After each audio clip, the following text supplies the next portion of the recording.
नाज़रीन, लड़ाई तो हो रही है। लड़ाई भी सिर्फ लड़ाई नहीं बल्कि शदीद तसादुम और टकराव के सामान के साथ हो रही है। सियासी बहरान अब अदलिया के बहरान में तब्दील हो रहा है। हुकूमती इत्तेहाद और अदलिया आमने सामने हैं। एक तरफ तवील इजलास और मीडिया पर बयानबाजी है तो दूसरी तरफ सख्त रिमार्क्स हैं। एक तरफ से 3 रुकनी बेंच के बॉयकॉट का ऐलान हो रहा है तो दूसरी तरफ से पीर के सूरज को उम्मीद का सूरज भी कहा जा रहा है। एक तरफ 3 मुअज़्ज़िज़ जजेस के खिलाफ रेफरेंस दायर करने की बातें हो रही हैं तो दूसरी तरफ से किसी को खामोश पैगाम देने के रिमार्क्स आ रहे हैं। एक तरफ फैसला ना मानने की जिद की जा रही है तो दूसरी तरफ फुल कोर्ट बनाने की दरख्वास्त बार बार मुस्तरद की जा रही है। एक तरफ किसी भी तरह इलेक्शन से फरार है तो दूसरी तरफ 90 दिन में इलेक्शन के आईनी हुक्म का तकरार है। सियासी शतरंज के मोहरे अपनी जगह तब्दील कर चुके हैं। तहरीक इंसाफ जो गुज़िश्ता अप्रैल में अदलिया के मुखालिफ थी आज अदलिया के साथ खड़ी है और हमारे हुक्मरान जो आज अदलिया के सामने खड़े हो गए हैं कल तक अदलिया की तारीफों में जमीन आसमान पे क़िलाबे मिला रहे थे। अदलिया के हवाले से हम समझते हैं कि उन्होंने कौम की उम्मीदों पर पूरा उतरते हुए बड़ा इत्मीनान बख्श फैसला दिया। जमहूरियत की जीत हुई है, आइन की जीत हुई है। जिस तरीके से ये फैसला दिया गया है हम समझते हैं कि 2018 के जो दाग थे वो काफ़ी हद तक अब धो चुके हैं। अदालत उज़्मा ने ये फैसला दे के अपना वक़ार और अपना उनकी जो इंडिपेंडेंस है उसको 4 चांद लगाए हैं। एक ऐसा फैसला दिया है जिससे कि न सिर्फ पाकिस्तान का जो आइन है वो बच गया है, पाकिस्तान बच गया है। जब अदालतें आइन की तशरीह कर रही हैं, आप उसको मानने से इनकारी हैं। तो अगर आप ये रवैया रखेंगे जहां आप अदालती ऑर्डरों को नहीं मानेंगे क्योंकि आप ताकतवर हैं, तो कल को एक आम पाकिस्तानी ये नहीं कहेगा कि आपने नहीं माने तो मेरे पे किसी कोर्ट का हुक्म लागू नहीं होता। तो ये मुल्क कैसे चलेगा? उस्मा का जो फैसला है आपको लाख इख्तिलाफ हो सकता है या उससे इत्तेफाक हो सकता है, लेकिन हम सब अदलिया का एहतराम करने वाले हैं। नाज़रीन, इस सारी सूरत हाल और कल होने वाली अदालती कार्रवाई पर मेरे 12 सवाल हैं। सवाल नंबर 1, अदम एतमाद पर चीफ जस्टिस के सुओ मोटो एक्शन पर पूरा हुक्मरान इत्तेहाद बाकायदा सफबंदी करके सुप्रीम कोर्ट के गुण गा रहा था। अब वही हुक्मरान इत्तेहाद सुप्रीम कोर्ट पर बेंच फिक्सिंग जैसे गंभीर इल्जामात लगा रहा है। क्या हुक्मरान इत्तेहाद ने भी मेरे कप्तान की मानंद यू टर्न लेने शुरू कर दिए हैं? सवाल नंबर 2, हुकूमती इत्तेहाद ने सुप्रीम कोर्ट के 3 रुकनी बेंच के बॉयकॉट का ऐलान किया है और फुल कोर्ट से कम किसी चीज को तस्लीम करने से इनकार कर दिया है। क्या ये बॉयकॉट अदालत उज़्मा को ब्लैकमेल करने की कोशिश है? सवाल नंबर 3, वफाकी वजीर दाखिला ने चीफ जस्टिस के अलावा जस्टिस इजाजुल एहसन और जस्टिस मुनीब के खिलाफ रेफरेंस लाने का इंदिया दे दिया है। क्या ये फैसले से कबल अदलिया पर दबाव डालने की कोशिश नहीं है? सवाल नंबर 4, मुस्लिम लीग नून और पीपल्स पार्टी एक तसलसल के साथ मेरे कप्तान को लाडला कहती रही हैं। अब इन दोनों जमातों का मौक़िफ़ ये है कि अगर फैसला उनके हक में हुआ तो ठीक, वरना सुप्रीम कोर्ट का फैसला नहीं मानेंगे।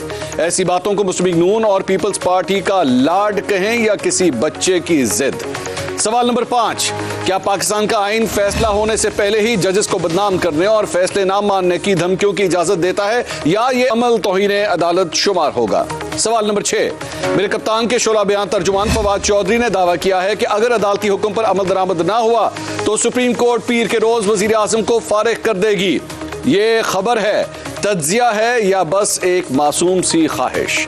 सवाल नंबर 7, फवाद चौधरी के दावे के मुताबिक अगर अदालत उज़्मा अपने फैसले पर अमल दरामद ना करने पर तौहीन अदालत में वज़ीर आज़म शहबाज शरीफ को ओहदे से फारिग कर देती है तो हुक्मरान इत्तेहाद नया वज़ीर आज़म लाएगा या इलेक्शन की तरफ जाएंगे? सवाल नंबर 8, मुस्लिम लीग नून पर इल्जाम है कि उसने 1997 में अदालत पर हमला किया और जजेस को तकसीम किया। क्या अब भी तारीख खुद को दोहराने जा रही है या एक नई तारीख रकम होने जा रही है?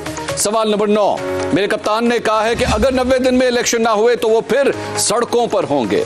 इससे पहले जब भी कप्तान सड़कों पर आए उनकी उम्मीदें और मुतालबात पूरे ना हो सके। इस बार क्या गारंटी है कि कामयाबी मिलेगी? सवाल नंबर 10, अगर हुकूमत कल सुप्रीम कोर्ट के 3 रुकनी बेंच की समाअत का बॉयकॉट करती है तो आने वाले बरसों में यह सहूलत और हरबा दूसरी जमातें भी इस्तेमाल कर सकती हैं, और अगर दूसरी जमातों ने यह काम शुरू कर दिया तो इस मुल्क के अदालती निजाम का क्या बनेगा? सवाल नंबर 11, कल का दिन पाकिस्तान की सियासी और अदालती तारीख का अहम तरीन दिन करार दिया जा रहा है। क्या कल का दिन बेहतरी और मौजूदा बहरान के हल के लिए कोई उम्मीद की नई किरण लेकर आएगा या बहरानों में घिरे इस मुल्क में एक नया तसादुम जन्म लेने वाला है? सवाल नंबर 12, पीडीएम हुकूमत को इस वक्त तारीख की बुलंद तरीन महंगाई और डूबती मईशत का सामना है। इन हालात में अवाम के रिलीफ की लड़ाई ज्यादा अहम है या अदलिया से लड़ाई ज्यादा जरूरी है? इन तमाम सवालात के जवाब ढूंढने की कोशिश करेंगे। आज बड़े सीनियर सहाफ़ी मेरे साथ प्रोग्राम में मौजूद हैं। हमें ज्वाइन कर रहे हैं सीनियर तज्जियाकार और एंकर पर्सन तलत हुसैन साहब हमारे साथ मौजूद हैं, सीनियर तज्जियाकार आसमा शिराजी साहिबा, और हमें ज्वाइन कर रहे हैं सीनियर तज्जियाकार आमिर ज़िया साहब। तलत हुसैन साहब, मैं सबसे पहले शेख रशीद साहब के पास वैसे सहूलत है, ज्यादातर सहाफ़ियों के पास पाकिस्तान में इसकी सहूलत नहीं है, but what are you predicting अगले 24 से 48 घंटों में किस किस्म का शोडाउन होने जा रहा है अदालत में? देखें जी, क्लिफ हैंगर है इस वक्त। आपने बहुत अच्छे रेलेवेंट सवाल उठाए हैं 12। जो कोर सवाल उसमें से निकलता है, जो आपने 12 सवाल उठाए हैं, वो ये है कि कल चूंकि चीफ जस्टिस साहब ने पिछली समाअत के दौरान ये कहा था कि सोमवार वाले दिन कुछ अच्छी चीज़ सामने लेके आएंगे, कोई अच्छा सूरज तलू होगा, तो देखना यह है कि अच्छे सूरज की सूरत क्या होगी। अब 2-3 सिनारियोज मुमकिन तौर पर आपके सामने आ सकते हैं। एक तो ये कि चीफ जस्टिस साहब हुकूमत के इस एतराज़ को कि वो बेंच के ऊपर मोतरज़ हैं, और उनमें से एक जस्टिस साहब जो है पहले इसी केस के अंदर अपने आप को रिक्यूज कर चुके हैं, उस एतराज़ को मोतबर गर्दाने और उसके बाद या तो बेंच में से वो साहब उठ जाएं या फिर बेंच को बड़ा कर दिया जाए। ये चीफ जस्टिस साहब के पास इख्तियार मौजूद है। दूसरा ये कि वो कंसल्टेशन का जो प्रोसेस है जिसका उन्होंने जिक्र किया था, वो बार बार जिक्र कर रहे हैं कि टेम्परेचर्स को हमने नीचे लेके आना है, उसके लिए कुछ 2-4 दिन दे दें और कहें जी कि आप आपस में मिल बैठें और बाकायदा इसको डायलॉग को आगे लेके जाएं और बताएं कि इंतखाबात की तारीख कैसे देनी है। तीसरा जो रास्ता है, जो काफ़ी मुश्किल रास्ता मुझे लगता है, जिसके अंदर ये बेंच इसरार करे कि इसी ने ये पिटीशन सुननी है और इसी पिटीशन के सुनते सुनते ये फैसला सादर करे कि जो तारीख तब्दील की गई है वो काबिल कबूल नहीं है, और हमने जो डिविएशन का लफ्ज़ इस्तेमाल किया था वो महदूद मुद्दत के लिए, और महदूद मुद्दत की मुद्दत जो है वो 2 हफ्ते से ज़्यादा नहीं है, और फिर वो दोबारा से इलेक्शन कमीशन को कहे कि प्रेसिडेंट साहब से कंसल्ट करके इतने दिनों के अंदर आप तारीख अनाउंस करें। जाहिर है उसके ऊपर बहुत सारे एतराज़ात उठेंगे, उसके अंदर इलेक्शन कमीशन का अपना नुक्ता नज़र है, उसके अंदर बेंच की कॉम्पोजिशन के इश्यूज़ मौजूद हैं। तो मुझे लगता है कि ये 3 सिनारियोज़ हैं।